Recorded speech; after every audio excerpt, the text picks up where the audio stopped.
हम फिर से उहे बात कहतनी कि एक नियम बनल रहे कि कोई पहले सूद पर लेते रहे पैसा, तो कहता कि हमारे 10,000 रुपया देता, मतलब देव कई साल खातिर, 5 साल खातिर, तो 5 से गुणा कर दे।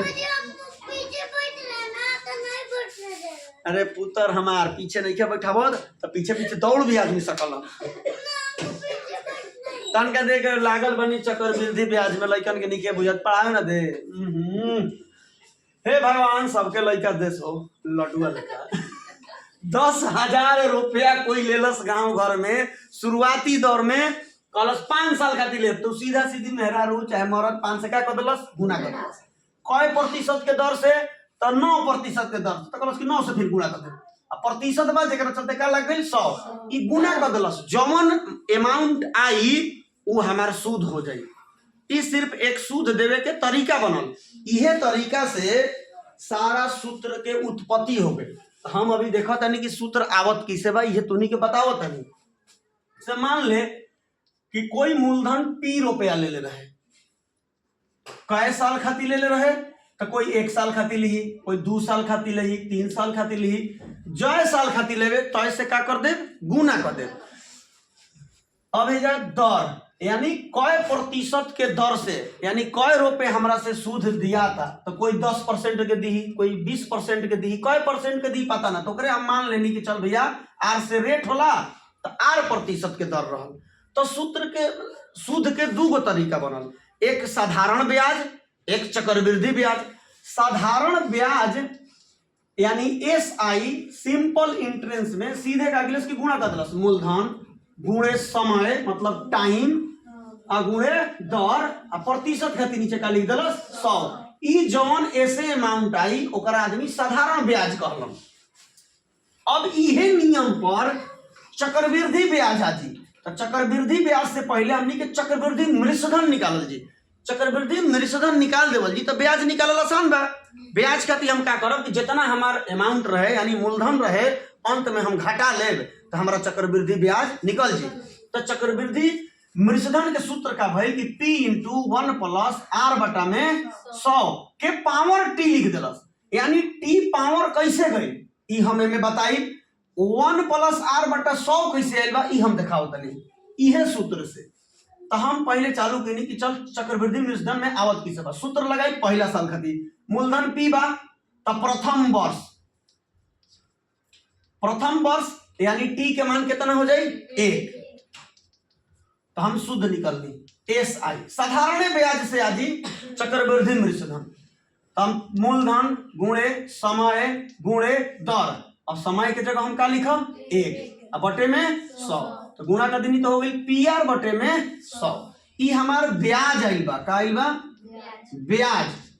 जब चक्रवृद्धि मृषधन निकलेला तब ब्याज ही मूलधन हो जाला, तब ब्याज भी जब मूलधन हो जाए तब मूलधन हम का लिखब, एक मूलधन के एक तरह से आदमी मृषधन कहलन, जौना में मूलधन आ ब्याज दोनों जोड़ा गए तो ओकरा हमनी के का कहनी जा मृषधन। यानी हमारा भी पहले से P रुपया रहे, सूद हमारा भी आई PR बटे 100 रुपया, ये दोनों मिला के का हो गई मूलधन।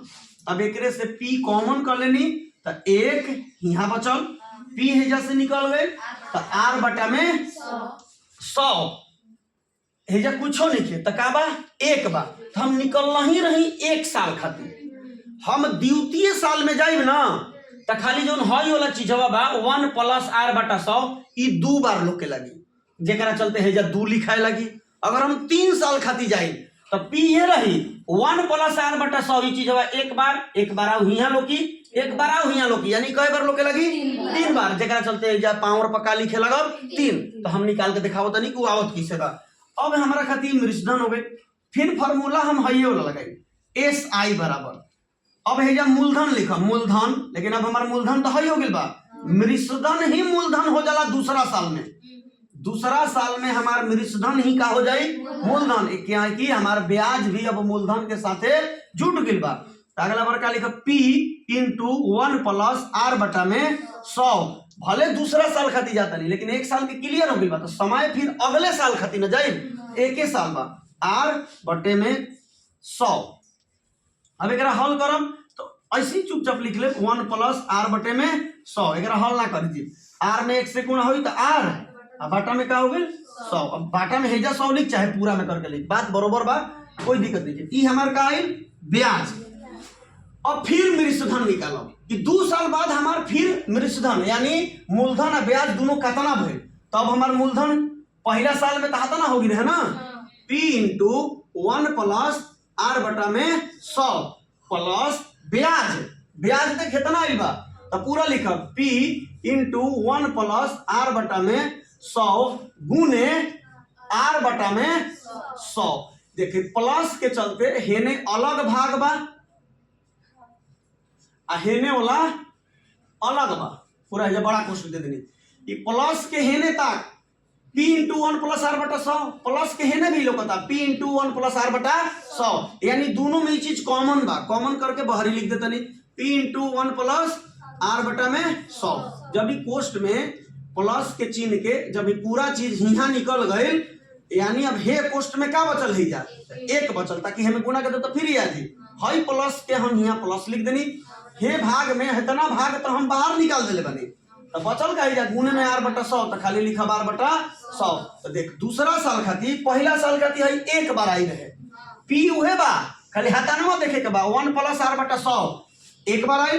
दूसरा साल के निकलनी तो 1 प्लस आर बटा 100 1 बार आ गई, यानी इससे पता चलता कि 2 वर्षों का चक्रवृद्धि मृषधन, 2 वर्षों का चक्रवृद्धि मृषधन P इंटू 1 प्लस आर बटा में 100, यानी 1 प्लस आर बटा 100 1 प्लस आर बटा 100 कई बार बा 2 बार बा, ये चलते कर पावर पक्का लिखा जाता 2 चक्रवृद्धि मृषधन निकल। अगर ब्याज पूछी तो ब्याज पूछी तो हेत करा में क्या करब मूलधन के हटा दे, ये फार्मूला हो जाला का चक्रवृद्धि मृषधन compound interest P into 1 plus r बटा में 100 के पावर 2। अब 2 का एजा 3 साल खातिर कही था 3 लिख दे, यानी हर चीज कई बार आ जाए 3 बार। अब एक बार करके दिखा दे 3 बार हम ला दे। 4 साल खातिर कही तो है तो बदलत जाए, यानी T 1 बता 1 लिखब 2 बता 2 लिखब 3 बता 3 लिखब। अब ब्याज पूछ ले तो अंत में क्या करो मूलधन के घटा ले। किताब में यह सूत्र मिलेला चक्रवृद्धि ब्याज बराबर P into 1 plus R by 100 के पावर T माइनस P। एकरो से ना कोई के पेट भरेला तब P कॉमन कर लेवेला, जब कॉमन कर ली तो हेजा खाली बची 1 प्लस आर बटा में 100 के पावर T माइनस P। जब बाहर निकल गए तो क्या बचल बा 1। तो किताब में ये रहला, हम ही बताओ चल रहे कि इस सूत्र आइल बा के करा से तो साधारण ब्याज से ही आइल बा, बशर्ते उ लेवे के तरीका दू भइल। एगो कहता कि हम खाली सूधे लेब, एगो कहता कि हम सूद के भी सूद लेब। 1 साल में अगर हमारा ना दिले तो सूद के हम माल बना देब यानी मूलधन बना लेब, अगला बार जो सूद लेब हम सूदों के सूद लेब। तो हई फार्मूला है सूदों का सूद लेने का, हई फार्मूला है केवल सूद लेवे के, यानी माल के केवल सूद लेता सूद के सूद नहीं खेले। यह अंतर है चक्रवृद्धि ब्याज और साधारण ब्याज में। बढ़िया बताइए नहीं बुझाइल और वीडियो ना बनता है। अब की बार देखिए तीसरा साल का यही क्या हो गई मूलधन P इंटू 1 प्लस आर बटा में 100 2 बार बात है क्या लिख देते नहीं 2 लिख देनी मूलधन गुणे समय, तो समय फिर लिखब 1 गुणे दर बटा में 100 यानी ब्याज आ गई। अब देख फिर मृषधन निकाला तनी, मृषधन बराबर क्या होला मूलधन, मूलधन है अब हमारा तो मूलधन के लिखे मूलधन 1 प्लस आर बटा में 100 2 बार बात है 2 लिख देनी मूलधन प्लस ब्याज, ब्याज देखिए आई बा तो P इंटू 1 प्लस आर बटा में 100 के पावर 2 गुणे आर बटा में 100। अभी दोनों कोष्टक में प्लस के हेने तक हई होला प्लस के हेने हई दोनों एके लिखल बता एकरा कॉमन कर ले तो P इंटू 1 प्लस आर बटा में 100 के पावर 2 पूरा ही कॉमन करके निकाल दे रही क्या बचल ए हई पूरा हमें से निकल गई बा तो बचल का हई वाला प्लस प्लस लिख देनी यानी आर बटा में 100। देख 2 गो हई एगो हई तीसरा साल खातिर तो P इंटू 1 प्लस आर बटा में 100 के पावर क्या हो गई 3। ऐसे ही साबित होता कि हई जोन बा 1 प्लस आर बटा 100 पहला साल रहता तो 1 बार रहता, दूसरा साल रहता तो 2 बार रहता, तीसरा साल रहता तो 3 बार लोग लगाता, ऐसे ही 14 साल का 4 गो 5 गो लोकत रही। ये फार्मूला हो गई चक्रवृद्धि मृषधन के, हो गई साधारण ब्याज के।